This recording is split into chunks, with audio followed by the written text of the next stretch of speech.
Hi guys, நான் இன்றைக்கி உங்களுக்கு ரசம் எப்படி வைக்கணும்னு சொல்லித்தரேன். புளியை ஃபஸ்ட்டே நான் கோரை போட்டு வச்சுருக்கிறேன். ஒரு சின்ன சைஸ் நெல்லிக்காய் அளவுக்கு புளி எடுத்து கோரை போட்டு வச்சுருக்கிறேன். அப்புறம் தேவையானதெல்லாம் கட் பண்ணி வச்சுருக்கிறேன்.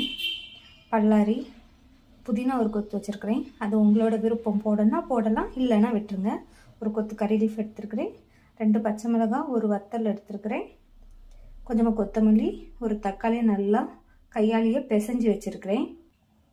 குளிப்பும் ஒரு பிஞ்ச் மஞ்சள் தூள் சேர்த்துருக்கிறேன். மிளகாய் தூள் 1 ஸ்பூன் சேர்க்குறேன்.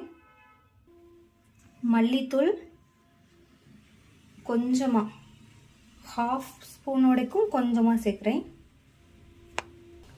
அப்புறமா ரசப்பொடி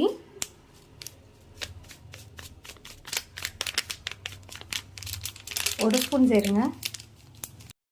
இப்போ இது கூட உங்களுக்கு ரசம் எவ்வளோ வேணுமோ அதுக்கு அளவுக்கு தண்ணி ஆட் பண்ணிக்கோங்க.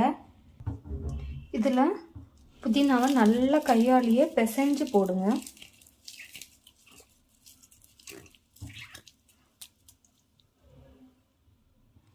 இந்த டைமில் நல்லா புளியையும் கரைச்சி வச்சுக்கோங்க. கரைச்ச புளி தண்ணி எல்லாமே சேர்த்து இந்த மாதிரி வச்சுக்கோங்க. ஸ்டவ் ஆன் பண்ணி தாளிக்கிறதுக்கு தேவையான அளவுக்கு ஆயில் ஆட் பண்ணி அது ஹீட் ஆனோன்னா கடுகு சேர்த்துக்கலாம். அது கூடவே கொஞ்சமாக உளுந்து சேர்த்துக்கலாம். கொஞ்சமாக பருப்பு சேர்த்துக்கிறேன். இது கூடவே கொஞ்சமாக ஜீரகமும் சேர்த்துருக்கேன்.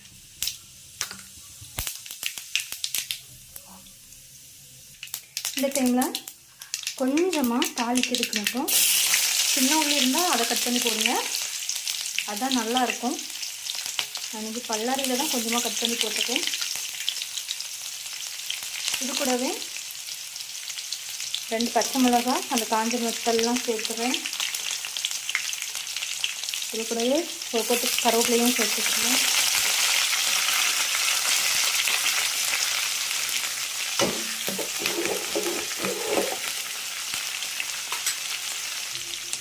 இந்த டைமில் பெருங்காய தூள் கொஞ்சம் சேர்க்குறேன். இது கூடவே மிக்சியில் ஜீரகம், நல்ல மிளகு, பூடு இது இவ்வளோத்தையும் அரைச்சி வச்சுருக்கிறேன். அதையும் சேர்த்துக்கிறேன். இதெல்லாம் நல்லா வதங்கணும்.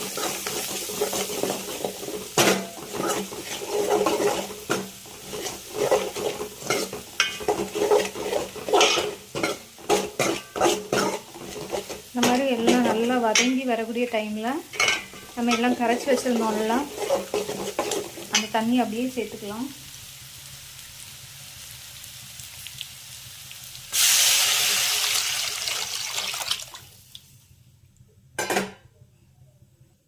இது கூடவே நம்ம தேவையான சால்ட் ஆட் பண்ணிக்கலாம். ரசத்தை நல்லா கொதிக்க விடக்கூடாது. சைட்லலாம் பபிள்ஸ் அந்த மாதிரி வருது பார்த்தீங்களா, இந்த மாதிரி கொஞ்சம் வந்த உடனே நம்ம கட் பண்ணி வச்சுருந்த கொத்தமல்லியை தூவி விட்டு ஸ்டவ் ஆஃப் பண்ணிடலாம்.